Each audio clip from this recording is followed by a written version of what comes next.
মা ছেলে মিলে রেডি হয়ে যাচ্ছি একটু বাজারে। এটা কিন্তু কয়েকদিন আগের ভিডিও। তো বাজারে যাওয়ার আগে দেখেন তোরাজবাবু একটা ডগ দেখছে, আর ডগ দেখলে সে তো একদম অস্থির হয়ে যায়, সেটাকে ধরতে যাবে, তার পিছনে দৌড়াবে, এই হচ্ছে তার কাহিনী। আসসালামু আলাইকুম, সবাই কেমন আছেন? চলে আসলাম আপনাদের সাথে আরেকটি ব্লগ নিয়ে। এই ভিডিওগুলো হচ্ছে তোরাজবাবুর দাদা দাদু যেদিন বাসায় আসলো ওই দিনের ভিডিও। তো বাসায় টুকিটাকি অনেক বাজার সদাই ছিল না, তো আমি আর আমার ছেলে বের হয়ে গেলাম বাজারের উদ্দেশ্যে। এখন যাচ্ছি, কারণ রোজার আগেই অনেক বাজার আমরা নিয়ে এসে পড়ছিলাম, তো টুকিটাকি অনেক জিনিসপত্রই ছিল না, এগুলো আমি আর তুরাত যাইয়া নিয়ে আসলাম। আইসা ইফতারি রেডি করতেছি, কারণ আজকে অনেক ইফতারি রেডি করতে হবে। আমরা পরিবারের সবাই মিলে আজকে একসাথে ইফতারি করব আলহামদুলিল্লাহ। ইফতারির জন্য আমি যা যা রেডি করছিলাম এগুলা হচ্ছে আলুর চপ, আর আলুর চপটা তো তাজওয়ারের ভীষণ পছন্দ। আমি কিন্তু আলুর চপে একটু মাংস ব্যবহার করি, এর জন্য বাচ্চারা আর একটু বেশি পছন্দ করে। একে একে সব ইফতারিগুলো আমি রেডি করে নিচ্ছি, আর এদিক দিয়ে মানে সব কাজই গুছাইয়ে ফেলছি।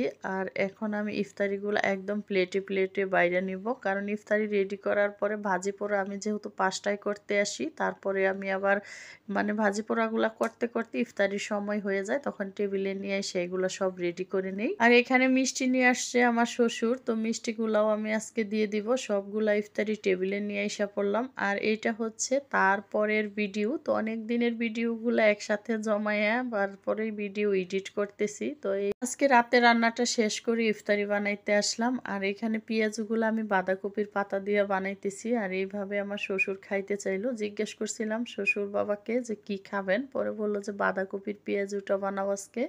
এরপরে বাঁধাকপির পেঁয়াজগুলো আমি ভাজি করতেছি। আমি কখনোই এইভাবে পেঁয়াজু বানাই না আর কি, বাঁধাকপি দিয়া। তো আজকে এই প্রথম বানাইলাম। তো দেখতে তো মাশাল্লাহ অনেক ভালো লাগতেছে, খাইতে খাইতে অনেক মজার ছিল পেঁয়াজুগুলা। আমি মানে এই প্রথমবার খাইছি। আমার আসলে আলসামি করে এই পেঁয়াজুগুলা বানানো হয় না, আমার বাচ্চারাও খাইতে চায় না দেখে আর বানাই না। কিন্তু আজকে যেহেতু ডাল বেসন সব কিছু দিয়া, চাউলের গুঁড়ি দিয়া বাঁধাকপি দিয়া বানাইছি, পেঁয়াজুগুলা ভীষণ মজার হয়েছে।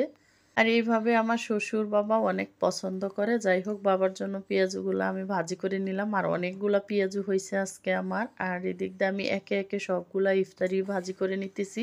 সব ভিডিও তো আর একসাথে করা যায় না, অল্প অল্প করে নেই, তারপরেই কিন্তু এডিট করি। তো আজকেও আবার আলুর চপ বানাইতেছি। এটা ডিম আলুর চপ। ডিম আলুর চপটা আমার মানে এই রোজার মাসে আর করা হয় নাই, 12-13টা রোজা গেল, কখনোই ডিম আলুর চপটা আমি বানাই নাই। তো এখন বেগুনিগুলা দিয়ে দিতেছি।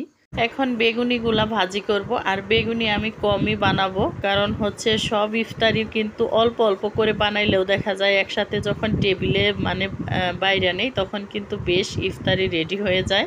এই তো আজকের ইফতারি আমার সব কিছু একসাথে নিয়ে নিলাম। সবার সাথে ছোট্ট ভিডিও। আল্লাহ হাফেজ।